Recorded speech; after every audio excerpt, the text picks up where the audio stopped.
Welcome into a Tuesday edition of the Desmond Johnson Show here on Tobacco Road Sports Radio, tobaccoroadsportsradio.com. I'm your host, Desmond Johnson, with a loaded March Madness panel. It is the NCAA March Madness opening week. Carolina's in the first four. We will talk about, should they even be there at all? We'll talk about that. We'll get an update from Conor on Duke. How's Cooper Flagg feeling? Malik Brown, their availability, when we might see one or both or either of them this upcoming weekend. RL Bynum is live in Dayton, where the Tar Heels will be taking on San Diego State tonight on True TV at 9:10 p.m. And Jalen Gilkey from WFMY News 2, sports anchor in the house, to give us his views.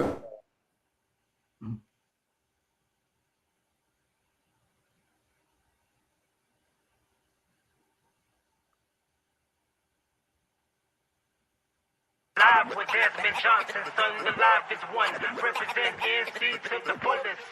Yeah, welcome to the Carolinas. Everywhere you go, the sky is Carolina blue, the finest. Live action, feedback, the city needs that. I've been number one, no cap. Here's the recap. Adrenaline is my addiction. I'm about to relapse. Step on the turf if you won't and get your weed whacked. I'm going harder than a martyr on the starter end. It's the heart of man, that's a rap like a cardigan. I'm breaking records, it's fourth and inches, I count the seconds. The over-under's my roar of thunder, my secret weapon.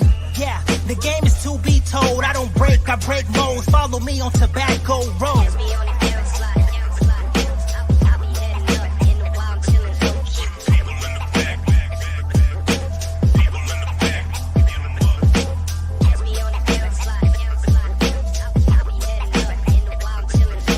Live with Desmond Johnson, son, the live is one. Represent NC to the fullest.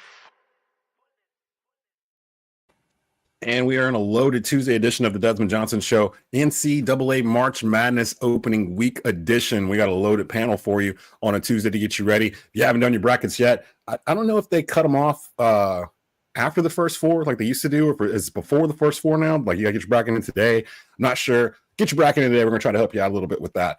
RL Bynum from the Tar Heel Tribune in the house. Conor ONeil from Deacons and Devils Illustrated in the house. Jalen Gilkey from WFMY News 2 in the house. What's going on, fellas? How y'all feeling? I mean, I'll tell you what, it's a beautiful time of year. Time to get rolling. Can't wait to see what we got this March. One of the best weeks, in my opinion, in sports on the calendar, along with conference championship weekend in the NFL. And, of course, now you can have the college football playoffs as well. But this is a little different. It's a little special. We're going to jump right into the controversy because everyone online that I can see has been talking about this for the past 2 days. I've never seen North Carolina so hated nationally than I have the past 2 days for getting into this tournament. RL, let's start with you. You're in Dayton.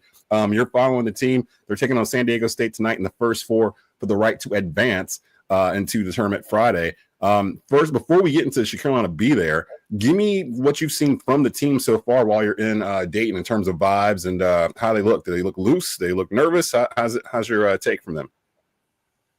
They looked all business. I've been to a lot of these open public practices, and they're usually just a shoot around and a cooking show and not much going on. They were all business yesterday. They had a mini scrimmage, and it was definitely planned and very meticulously, and they were focused. They had to deal with some travel issues. Their charter plane was late to get there, so they were a few hours late, and the practice actually started about 90 minutes later than scheduled.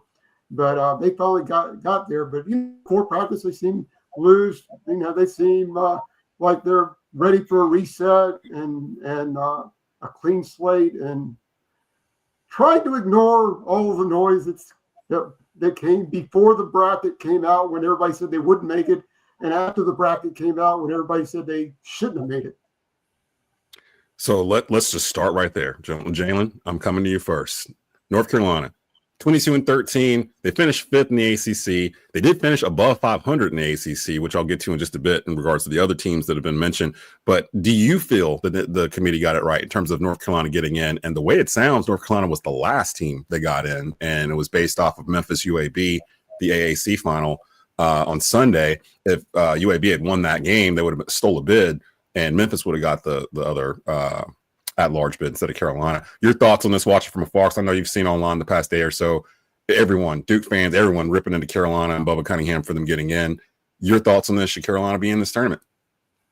I think for the overall brand of March Madness, Carolina definitely deserved to be in this year's tournament just because of the size of the viewership that Carolina is going to draw, especially in the first 4 games. The first 4 games are probably the lowest viewed and lowest rated games anyway. So I think it's a great way to try to get some more eyes on that opening round action. Now, as for the actual team on the floor, I'm not quite sure I'm sold on Carolina getting a bid into their field of 68. They only, of course, had the 1 win over UCLA as a tournament team all season long. Struggled in the quad 1 with just 1 win. Struggled against top AP top 25 teams with only 1 win there as well. So it's the resume wasn't really impressive. They ended the season strong. That saved them, but again, it was against a whole bunch of teams that didn't make the field. Their best performance of the season really was still a loss in that 24-point rally against Duke in the semifinal of the ACC tournament championship, even without Cooper Flag. So I'm still a little torn. Would I like to see the Tar Heels in the tournament? Yes, because it gives me more to do and gives me more options to make it to San Antonio personally to work. There it is.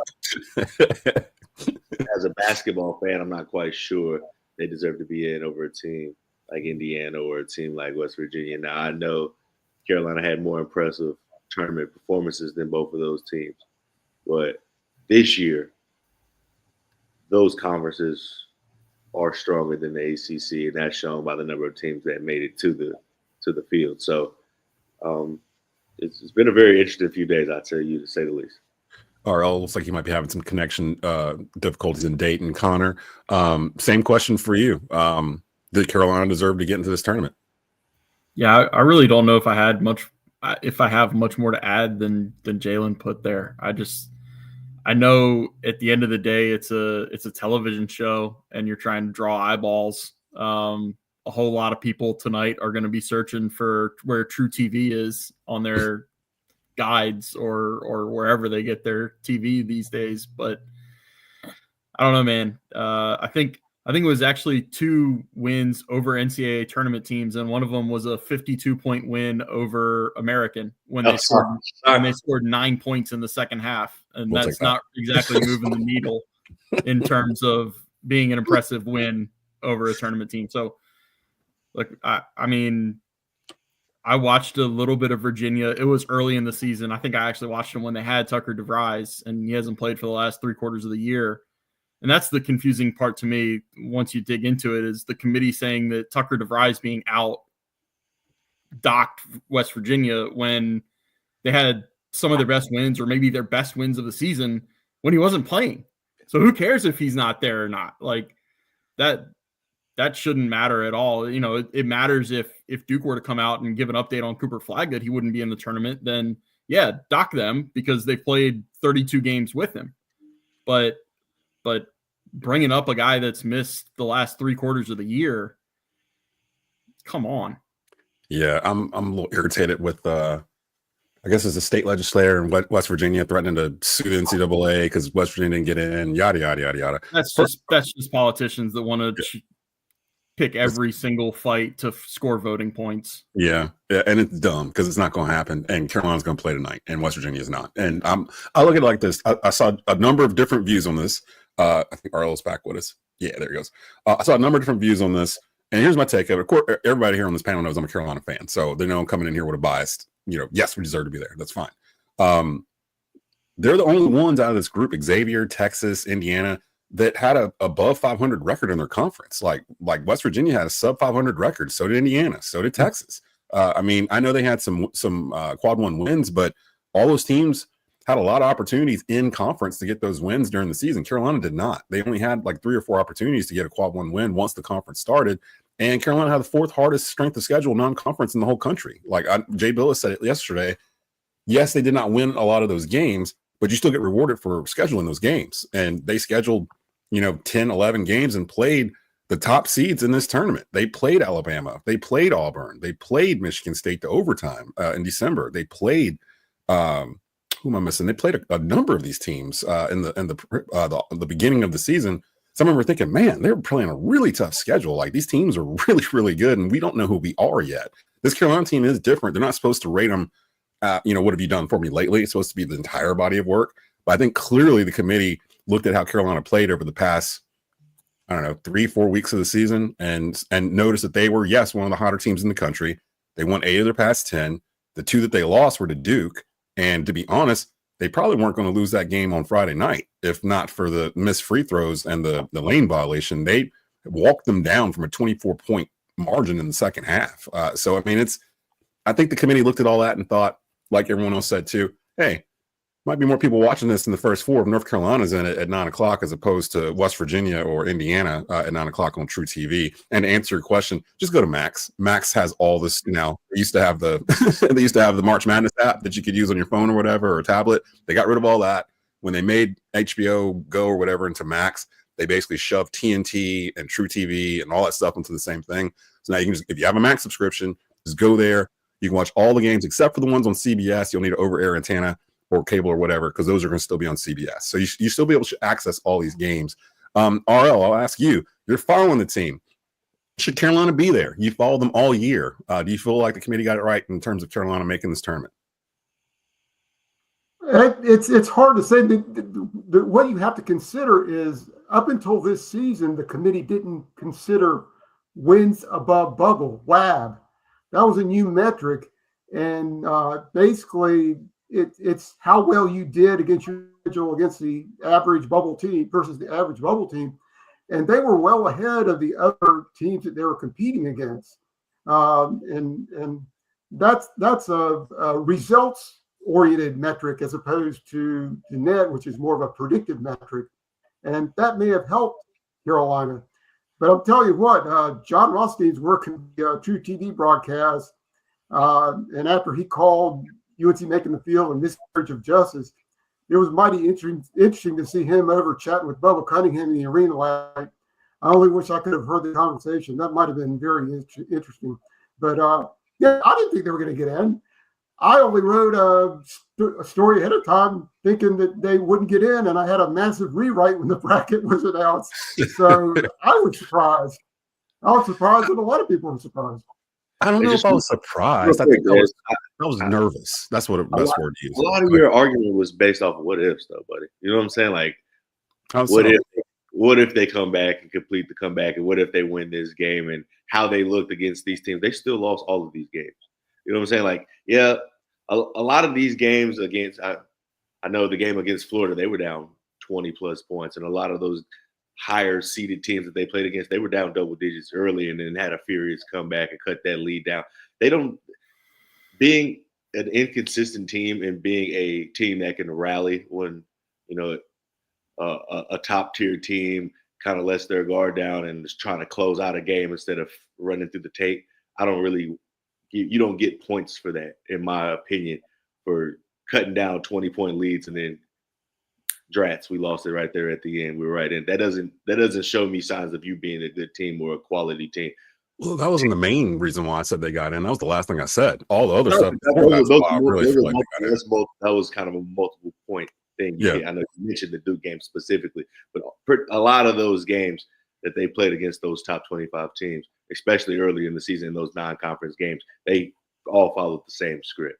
Now they did have more like one possession losses than like almost anybody in the country, and a lot of those were in the non-conference against those top teams. So it was really, I look at a lot of those games like if Carolina in March had been the Carolina in December, and we're back on a what if again, those scenarios would probably be different.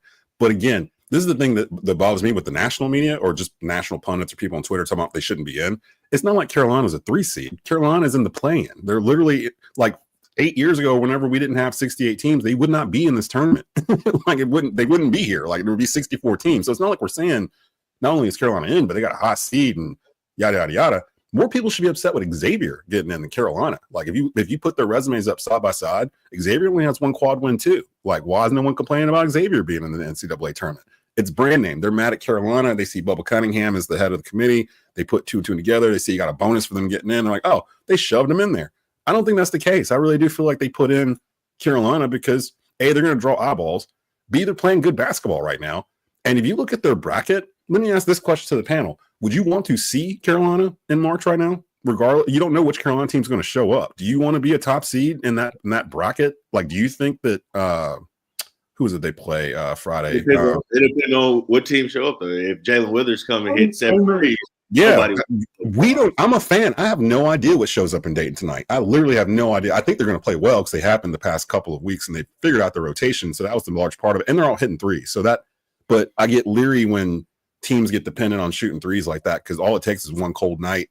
And, boom. Carolina did lead the ACC in points in the paint this season as well, though. So they've all the stuff about their size and everything. Hubert's kind of did a pretty decent job with what he had, basically not having a big man. Shout out to Ben Allen Lubin for basically stepping in that big man role. And that's really what kind of turned this around. Him and Winters, starting to hit threes from the outside, and Cadeau starting to look for the big men in the paint and doing these alley-oops and whatnot. So Carolina plays tonight.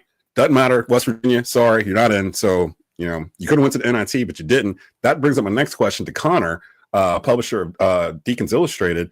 Why do you think Wake Forest, who was on the bubble, and to be honest, that ACC quarterfinal game between Carolina and Wake almost felt like an elimination game looking back in hindsight?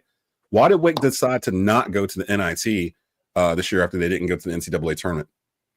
It's a few reasons. Number one, it's a roster that needs to be recalibrated right away. The portal opens in 6 days. In the last couple of years, it'd be open right now. It'd be open for a day at this point. It's a team that, like, Cameron Hildreth and Hunter Salas are out of eligibility. They're done.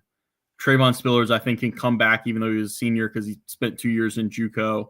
Efton Reed's status, they're not sure of, but because of some NCAA rulings and stuff like that, they might need a new center. They might not. And then you've got guys that are going to transfer. It feels pretty obvious that they were a thin team. And when a thin team is losing senior talent, that roster needs to be recalibrated to a pretty high degree. And so they only have one freshman signed coming in from Oregon who might come in and give them good minutes. He's not a 5-star immediate impact, throw him in there for 30 minutes a night type of player, at least that we know of so far. So they need to get to work on the transfer portal. They don't need to be spending the next week or two game planning to play Seton Hall or DePaul or whoever is in the NIT. It's just not a priority at this point. The other factor is this is a beat up team. Like I mentioned those seniors. I mean, Trayvon Spillers walked into the arena in Charlotte with a boot on his left foot. When we talked to him in the open locker room, the foot was in a tub of ice water. Efton Reed in the open locker room, he's been playing with a wrap on his right hand for several months. In the open locker room, it was more of a cast that was on like the whole forearm. I think Hunter Salas has been playing through a shoulder injury, and Cam Hildreth, based on just how he plays and the beating that he takes in being the pivot god and penetrating and pivot, he takes a lot of contact. So this team, even if they didn't have to do what they need to do in the transfer portal, they might have been looking at a kind of a wounded warriors type situation going into more games to play. So you can get up to play NCAA tournament games with a banged up team, but nothing short of that. It seems like a lot of teams chose not to do the NIT this year because of what you said with the portal. I didn't realize the portal opened so early, which seems wrong. Shouldn't it open after April 3rd or something, after the tournament's over, instead of it opening before the tournament even begins? It's kind of crazy how much it's affected recruiting. And I mean, the SEC got 14 teams in, which is a record. There's only 16 teams in the SEC. So it's I'm sitting there how in the world is this possible? And we just talked about this last week when David Glenn was on. The SEC basically rated the ACC in terms of talent. A lot of the kids that are playing over in the SEC right now got more money from SEC schools. And the SEC is 5 years ahead of everyone except for pretty much Duke in the ACC in terms of their NIL and how they're structured and everything else. Now, granted, Carolina did hire Jim Tanner. It'll be the new GM. So Hubert can focus on coaching and he'll handle contracts and all that kind of stuff. And I'm seeing other schools starting to do similar things. There's schools in the ACC equipped to do it. Louisville comes to mind immediately. They could do this tomorrow and be good to go. They're good with the money, everything else. They can do this. Clemson, I'd imagine they can start doing this too because they're going to get money through football or whatnot. And the key is they're going to have to start dumping money into basketball. You can put all these guys into a 68-team tournament where money's not going to matter for a couple of weeks. And I'm assuming that's going to probably happen again this year, where the ACC gets snubbed. We only get like 4 teams or 5 teams in. We get through the first weekend, and a quarter of the Sweet 16 is the ACC. And like the SEC or whoever all flamed out like in the first week. I'm like, what happened? What happened? I don't know if that's going to happen this year because the SEC is very top heavy. But I can see a lot of Big Ten teams losing early. I haven't trusted the Big Ten hardly at all this year. Like I said, Carolina played Michigan State to overtime in December. Michigan State, one of the top teams in the Big Ten, along with Michigan. And well, Iowa State was until kid got hurt, and I saw a record where there's like 3 kids that play for Iowa State. If one of them's not playing, they're like sub 500 or something like that, and he's out for the whole tournament. So that's I think that's in Carolina's bracket. Actually, now I'm sitting there saying it out loud. I believe they'd be like in the Sweet 16 or something like that if they saw him. The image of the ACC kind of took a hit again with this. RL, your thoughts on the ACC only getting 4 teams in? We haven't talked about Louisville and Clemson getting in. Louisville kind of getting dissed a little bit with an 8th seed. They were literally a top 15 AP team coming into Selection Sunday and only getting an 8th seed. And they were right on the heels of Duke in the ACC in terms of the regular season standings, along with Clemson. Your thoughts on the perception of the ACC nationally, and what do you think they need to do to change it? Well, even R.J. Davis said yesterday that it was disrespectful to the ACC that Louisville got an 8th seed. I mean, the league obviously didn't deserve more bids than it got, and you can argue it deserved 3. But, they just have to – the whole league has to do it. For example, Louisville did. Pat Kelsey did a tremendous coaching job. But you have to point out that they threw a load of money at a bunch of players. Their financial investment was massive. The rest of the league had to do that. Obviously, a Boston College might not be able to do that, or some other schools might not be able to do that. But at least half the league ought to be able to do that, and that's going to take. And that's probably what it's going to take for NC State to get the coach it wants. Will Wade is who they want. I don't think he's going to come unless they have financial commitment. So I think the ACC could easily regain that respect if the money is there at all these schools, like it is at Duke, like it's going to be increasingly more at Carolina. And it does sound like they've echoed this, some of these coaches. Now, again, Duke's been on this since Shire became head coach. They already had a GM in place and everything else, and it's shown. Carolina, it feels like Carolina felt like they could still walk recruits into the Dean Dome and point up at the ceiling and show them the jerseys and everything else, and they would just want to come here. And I think this year was a rude awakening in terms of no big men coming, and that kind of affected them for the first half of the season. I do not think Carolina will get outbid for a player ever again in basketball. I think this was the eye-opening year in terms of, the SEC is caught up to us in basketball. Like, the SEC is the best conference in basketball and football. Like, we've dropped the ball here a little bit here. We're one of the flag bearers for North Carolina. I think they're going to dump a bunch of money into basketball and football with Belichick there. Jaelen, your thoughts on the other 2 teams that made it into the tournament for the ACC, Louisville and Clemson? I'm seeing Clemson actually getting picked by a lot of national pundits as a dark horse team. They made it to the Elite 8 last year. A lot of the elements from that team last year are on this team. They're the only ACC team that beat Duke this year, which is an accomplishment in itself. And Conor, if I'm not mistaken, Duke was fully healthy in that game, were they not? They went to Clemson. Cooper Flack played. Malik Brown played. So they were all out there. So they're the only ones that beat Duke this year, besides Kansas and Kentucky. Kentucky, yes. So your thoughts on Louisville and Clemson and their chances to advance in this tournament? I really like this Louisville team. I'm a really big fan of Chucky Hepburn and what he brings to his squad as the point guard and kind of the engine of what they got going on with Pat Kelsey's squad. I also am a fan of Clemson. I think those are 2 different ends of what college basketball looks like now, right? Louisville, a program that completely turned itself upside down after firing their coach, probably exactly a year ago. So just to see the 2 different ends of the spectrum when it comes to college basketball, Clemson, a more experienced team, kind of has some guys that, they made a deep run last year. They stuck around, have a goal, have a one common theme that they're trying to push towards, work together and play together to achieve, had a great season. Like you said, push Duke to the brink, actually beating them at home at Clemson this year, doing something that nobody else in the conference is able to say they did this year. So those two teams, I do think, are very dangerous when it comes to March. I know that, especially with Louisville and how heavy they are with their guards, you got to have a great guard that could take over a game in March Madness. Louisville definitely does have that, and I just think Clemson overall is a great team when they go 1 through 8, 1 through 9. I think they bring a great collective to the floor of experience, shot making ability, and then just that team mentality and that one goal, one mind, one band, one sound that you have to have when it comes to being an excellent team here in March. So I like both of their chances to make it to the Sweet 16-ish round. It depends on, of course, how the bracket shakes out. We got to always look out for a Cinderella. And I know we aren't talking about it right now, but I think my Cinderella this year, High Point. That's my pick to make a lot of noise. Yeah. I think they could rally. I think the nation could really wrap their arms around High Point and kind of push them to a deeper run, maybe a Sweet 16 Elite 8 push. They're 29-5, I believe. Big South champion, High Point. My father played basketball for High Point in the 70s. I didn't realize it's the first time they've ever been. If I'm not mistaken, their record was better last year.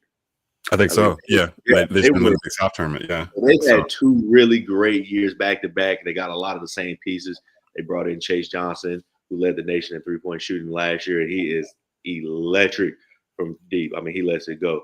So him, Keza Jiffa, they got the big guy, Jocelyn Bodo. They got a lot of great pieces, athletic wings. They have the makeup of a P5 team, and now they just have a mid-major name on their chest. So can't wait to see what High Point is able to do in this year's tournament. Yeah, I've been talking with High Point the past year and a half, and I know the big man that they had, they were afraid they were going to lose him to a bigger school, and he stayed. They played Purdue opening round, and that is not the Purdue team for last year. So Zach Edey's in the NBA. So yeah, I see a lot of people picking High Point, which makes me nervous because I picked them too, and I'm like, now everybody's on High Point. I don't know how they're going to react to it, but they're a quality team as well. I want to go around the circle real quick, rapid fire. Out of the top teams in this league, going macro view outside the ACC, who's the one team? Well, maybe it is Duke. Who's the one team you're looking at as your favorite going into this tournament now that the brackets are out? Conor, I'll start with you, and we'll go counterclockwise or clockwise. Yeah, I think it's Duke. That might be a little bit of a homer, but I think the way that they were talking about Cooper Flagg on the way out of Charlotte, I think he plays Friday. I think the ankle is going to be fine. Malik Brown is a different story. Like, shoulder coming out twice in a month is a problem and probably needs a surgery. I don't know if you can expect him or ask him to go through that again when, one bad hit is going to put it out of place again. But Pat Gongba looked great in 3 games in Charlotte. And I think with Cooper Flagg back, that team is a freight train. Yeah, I'm going to be honest. I'm right there with you, Conor. They've got the best player in the country right now. Well, they have the most complete player in the country right now. He's going to play offense. He's going to play defense. He's going to rebound. He can shoot it, run the floor, transition, and Cooper Flagg, block shots. Anything you need and want from a basketball player, Cooper Flagg is able to do. As well as they got a coach that's been on this level before.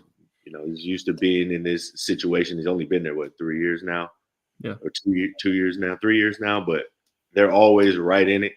And they've just been so dominant. Like Conor was saying, even without Cooper Flagg, honestly, that second half against Georgia Tech might have been the best Duke has looked all season long, and they didn't have Cooper Flagg. I mean, Knipple was balling. Malawach is really coming to his own. Youngwa is having great minutes in the few opportunities that he's getting. Isaiah Evans, flamethrower. I call him the Human Torch because he just come in and he just let it rip. I mean, they're deep. I mean, even Caleb Foster, who got lost in the mix when it came December, early January. Now that, there was when Cooper went down, there was some opportunity for him to grab some minutes, and he excelled in that opportunity. I just think they're a well-coached team. I think they're, again, on that one-track mission. This is what we're here to do, and I think they'll be the number 1 seed that I'll bet my life savings on to make it to the Final Four.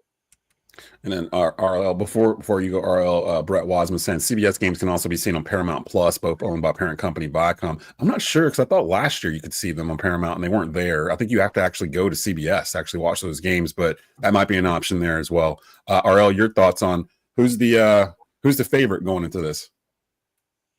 I can't disagree with those two assessments. I mean, you go and watch Duke, particularly at courtside, when you see how long and tall they are and the way that they share the ball and their ability to switch on defense, it's just so hard to beat Duke. And with Cooper Flagg healthy, as I assume he will be, it's gonna be hard to beat Duke. But Shire is ready for his moment. I mean, he hasn't made a Final Four yet. Maybe it's his time, and if he doesn't make it this year with this group, nobody's going to want to get rid of him. He's doing a great job, but people are going to wonder, can he get him to the Final Four if he doesn't make it with this team? So yeah, this Duke team has been basically the number one team from top to bottom, in my opinion, other than our Auburn for the whole year, and then with Auburn kind of slipping here at the end, they've lost 3 of their last 4 games, and Duke really did impress me without Cooper Flagg and Malik Brown. Conor, we talked about this a couple weeks ago when Carolina and Duke played the first time. Malik Brown felt like there was 3 of them out there on defense, literally like he was playing the passing lanes, he was all over the place. And Cooper Flagg just does everything. So it was pretty scary to see Death Star Duke basically without Cooper Flagg and Malik Brown during the ACC tournament, because they literally, now Louisville kind of had them a little bit in the first half of that game, but it felt like Duke, it was just a matter of time. It just felt like eventually Duke was going to just start rolling. And with me, Duke, it comes down to their 3-point shooting. If they're hot from 3 from the beginning, forget it. Like there's nothing you can really do. But if they're missing from the beginning, you got a hole like Georgia Tech. They had a hole in that first half where Duke was just like, oh, for whatever. And Georgia Tech made them pay. But again, just the talent that's on this team. And there's the difference between this Duke team and the Duke team I clowned last year. The Duke team that I and a lot of people nationally clowned last year, we said it on air. They were soft. They were very soft in terms of they could get pushed around. They didn't have a lot of the ability to just move teams around on their own. They couldn't dictate their will on a game. And this Duke team does. Like, you have to play Duke style basically to beat them. And the only team that's really done that lately is Clemson. And Clemson is in this as well. I wanted to show you guys my Final Four because I usually do 2 brackets. I haven't done my other bracket yet. I do a head bracket and a heart bracket. I do what I feel like is supposed to happen, and then I put another one in there of what I would like to happen. So this one's kind of what I would like to happen. I know Jaelen already knows one of the teams I probably already got in here, but it's okay. You told on yourself, brother. I have reasons for it. So in my Final Four, I have Carolina making it to the Final Four against Florida, where that dream's going to die, and I have Duke and Houston. So I pretty much have chalk. Houston feels like the old early 90s UNLV teams that were just like 25-year-old grown men playing basketball. Houston feels like that. And their defense is ridiculous. Even the freshmen they come in as grown-ass men, man. Yeah, they're just old dudes. I don't understand it. So I think Houston to make it to the Final Four the last 4 years. They have yet to do it. I think they would have won it all last year if what's his name, the guard didn't get hurt. I mean, go down. They definitely probably do. That whole NC State run would have probably got stopped in its tracks there. But Florida, to me, right now, feels like the team that's playing the best ball and the healthiest behind Duke. Houston's going to be there. And I'm looking through Duke's bracket to see if there's just anything there that I feel like is going to cause them a problem. And I really don't. They might see Caleb Love in Arizona in the Elite Eight. In the Sweet 16. And then, of course, they'd have a matchup with Alabama in the Elite Eight more than likely. But everyone else, Houston, I feel like looking through it, Gonzaga might be an issue. They're like the second highest scoring team in college basketball. They do have Clemson possibly in my bracket, and I have Clemson High Point as a round of 32 game, which would be fun. But Houston Clemson would be just a slugfest if that went down. Then you got Houston Tennessee there. Florida, I have them just rolling. Memphis might be the one team that causes them some issues. I don't trust UConn this year. And St. John's is a very pesky team to me in terms of like kind of under the radar. Rick Pitino needs to get his flowers while he can. That's who I would call if I was NC State. I would call Rick Pitino and be like, hey, you want to come back to the ACC? Help us out. Put this thing together. We'll give you the money. Let's go. Let's do it. No, Conor shakes his head. No, that's not going to happen. No, okay. I'd much rather if I'm Rick Pitino. I would much. If you're a basketball coach, you want to be in the Big East because those schools aren't giving any money to football because there's no football. They're going to bankroll the basketball programs. You'd be a fool to leave the Big East if you're a basketball coach. And NC State has come out and said they're not spending to the cap on rev sharing.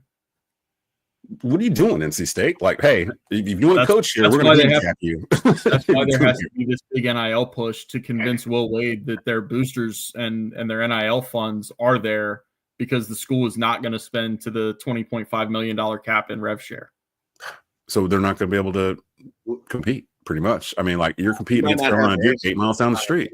What's the plan for that money that they don't spend if it's designated for the player revenue? I don't understand. I mean, they're spending some of it. They're just not spending all of it. And right, they're but I'm saying going to spend a lot of it for football because NC State wants to be good at football. They've always wanted to be a football school, and that's gone back to, way back in the day. They've always thought of themselves as a football school, but they kind of became a basketball school and decided to go that route. Because if I recall correctly, way back in the day, Carolina Duke used to beat State all the time in football. Like, I'm talking like in the 40s or whatever. And State decided to pivot and go, you know what? We're going to focus on basketball. We're going to be the best basketball team in the state. And that's when you had Norm Sloan and, the 70 teams and that kind of thing. And then Carolina started to catch up on that end with Dean Smith. And then eventually Duke started to catch up as well. And they've been kind of lapped. And the NC State football team, they had high expectations going into this year. I remember talks of them getting into the playoffs. And what happened there? Like, I mean, it just NC State going to NC State, man. Like, it just you get something like last year, something magical. Season. So what? That's when your quarterback retires in the middle of the season. Oh, right. Yeah. That's NC State right there. That doesn't happen any place else but NC State. You know what I mean? So it's like, I feel like they have the ability and the infrastructure to do this. It's really more of a matter of who's in charge and who's going to allow them to do it. Boo Corrigan, I don't know if he's really, really wanting all this to happen. And for the ACC fans out there, Boo's the reason why Cal, Stanford, and SMU are in the ACC. He changed his vote, remember? Like, they aren't even supposed to be here. So, like, there's all kinds of things going on with the ACC. I'm not sure exactly they're going to be able to figure this out. I don't know if you guys have done your brackets yet. Say what now? I was going to say, I don't know if you can call yourself a football school if you've not won a league title since 1979. There's a lot of things NC State shouldn't be able to call themselves because they haven't won anything in a long time. But, it is what it is. If you ask a State fan if they would take last year and do it all over again, knowing that they would miss the ACC tournament the next year and fire Kevin Keatts, I think they would say yes, without question. They would have took that. And so I think State fans are okay. They got Keatts out of here. They'll fund someone. I don't know who, though. But real quick, I want to go around. I know you guys picked who your favorite was in the tournament. Who, if you've done a bracket yet, and I'm sure these gentlemen have, who are your Final Four teams before I get you guys out of here? RL, let's start with you. Who have you got in the Final Four? You got the Hills leaving Dayton and getting all the way there, or are you being more realistic than I am? I think Carolina's ceiling is the second weekend. I don't see them getting past Auburn. That Auburn creates the kinds of issues that Carolina sees against Duke with the tall, lengthy defenders that make it really hard. Now they play Duke better lately, and that Auburn game was the Maui Invitational in November, so who knows? But I just don't see Carolina getting past Auburn or getting past the second weekend. I have not done a bracket actually, so I would have Duke in there, and I haven't made a pick on the other two regions yet. I'm shocked, RL. Yeah, I mean, it's not like you're busy or anything. It's not like you're following around Carolina and Dayton or whatever for 24 hours a day. Conor, what's your Final Four? Have you done a bracket yet? So I'm gonna make it 2 for 2 because I haven't done a bracket yet either. I might have done one this morning, but I was out at Wake's first football practice of their new coach. Oh my gosh! Shout out to B Hall, Jalen's coworker out there. Ryan Hall's everywhere, man. I swear. Ryan Hall is. There's 3 Ryan Halls in the triad. I swear. I did scribble out. Only one, trust me. I did scribble out 4 teams. I think it's very chalky, but I have Duke, Auburn, Houston because I've been saying for weeks that I don't see any of them losing before San Antonio. And then I threw in a second ACC team that at least is close to my heart with Maryland. They're not really an ACC team. Oh, I But see what you're doing. I still think of them as an ACC team. All right. Jaelen, who's your favorite? I was like, what is happening here? I do like the Maryland pick. Like you said, Conor, I just kind of scribbled something down. I like to wait till after the first 4 games to do my bracket because that's how I grew up. You know, when I grew up, it was only 64 teams. Right. So that's what I was asking. Did they change? They didn't change the deadline. The deadline's still Thursday, right? The deadline's still like 11:59 Thursday afternoon, right? Like they don't even with the 11 seeds. They're just like, well, one of them you're gonna, cool. So I usually wait till that Wednesday night to kind of throw together a bracket real quick.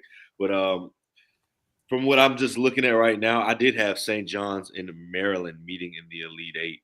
I got St. John's winning that game, though. I just really like the squad. They're scrappy. They play great defense. Yeah, they kind of struggle to score, but they're super athletic, get to the cup. They got a lot of guards that can handle the ball, get to the rack. Again, that's what you need around this time. So I got St. John's. I got Michigan State.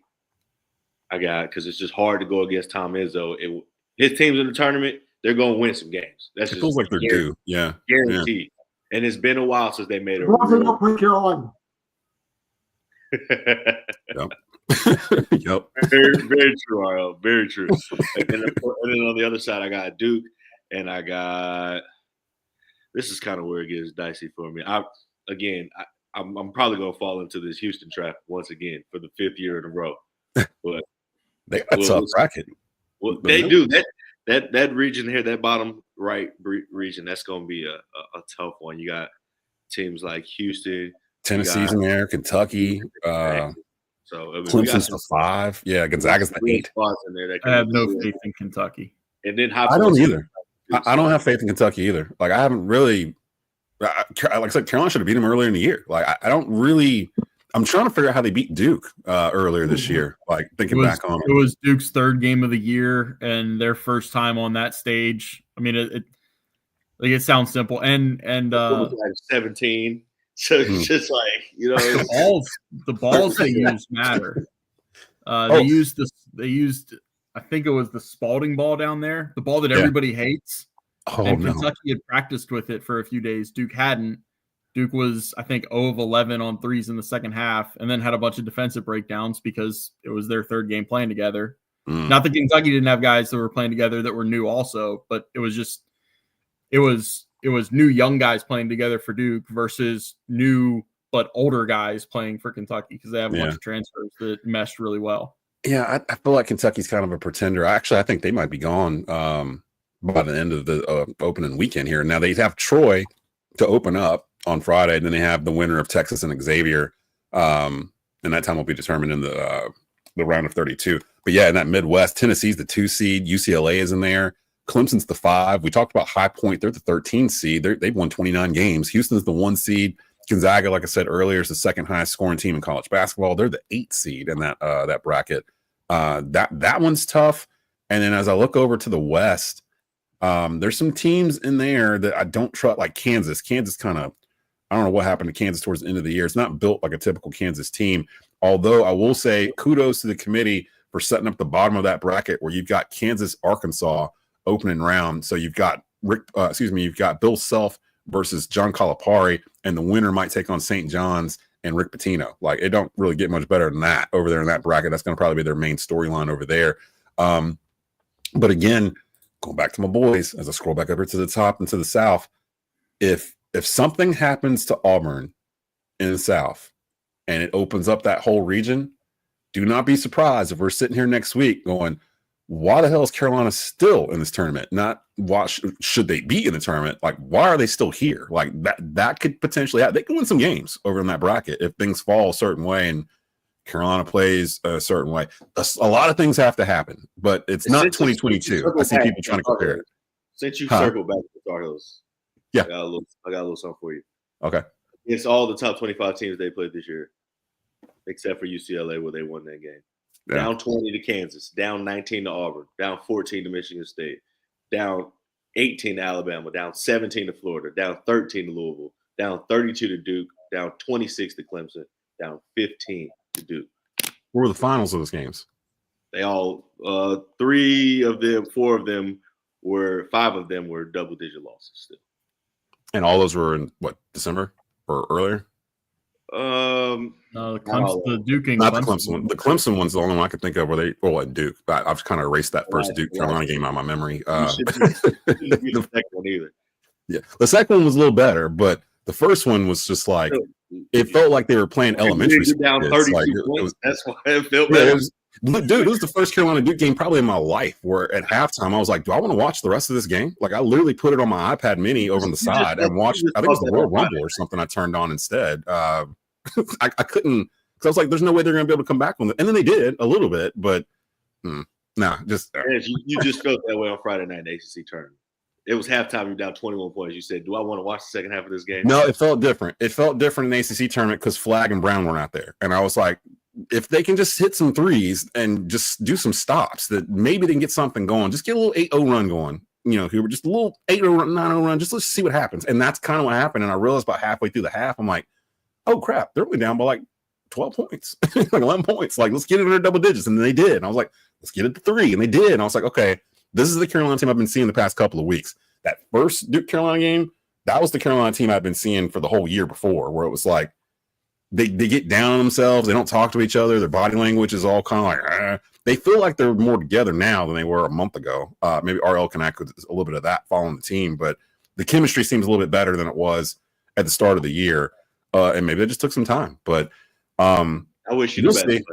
Yeah, we'll see. We'll see. I kept you guys a little bit longer than I meant to, but everybody else, go back to work, get back to your cubicles. Carolina takes on San Diego State tonight, 9:10 p.m. on True TV. Again, if you don't have regular cable, just get the Max app. All these games will be available on Max, except for the CBS games. You'll still have to watch those on CBS. Carolina will be playing tonight. Thursday noon, all this kicks off. You haven't done your brackets yet. You've got until I think like 11:59 on Thursday afternoon to get your stuff in. We will be off tomorrow. We should be back Friday. We'll talk about everything that's happened so far in the tournament. We get some Carolina Panther news and more. We'll see you then here on Tobacco Road Sports Radio. It's the Desmond Johnson Show. Have a great Tuesday.